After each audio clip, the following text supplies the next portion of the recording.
અંબાજીમાં ભાદરવી પૂનમના મેળાને લઈને વહીવટી તંત્ર પણ સજ્જ બન્યું છે અને આ વર્ષે મેળો પ્લાસ્ટિક મુક્ત અભિયાનની થીમ પર યોજાવા જઈ રહ્યું છે। ત્યારે અંબાજીમાં સ્વચ્છતાને લઈને મંદિર ટ્રસ્ટ દ્વારા 900થી પણ વધારે ડસ્ટબિન ફાળવવામાં આવ્યા છે।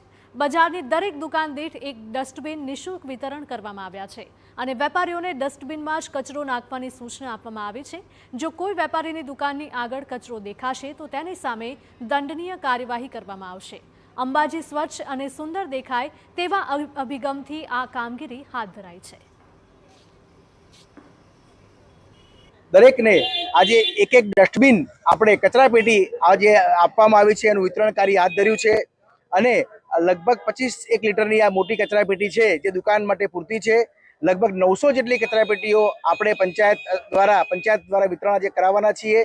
જરૂર પડશે તો બીજી પણ કચરાપેટીઓ આપણે આપીશું। મારું અંબાજીના વેપારીઓ મિત્રોને ખાસ આહવાન છે કે આપણે આપણા યાત્રાધામને પ્લાસ્ટિક મુક્ત બનાવીએ, કચરા મુક્ત બનાવીએ અને આપણો કચરો આપણી જ કચરાપેટીમાં નાખીએ અને જ્યારે કલેક્શનની ગાડી આવે, વાન આવે ત્યારે એમાં આપી દઈએ, જેથી અંબાજીના રોડ રસ્તા સાફ રહે।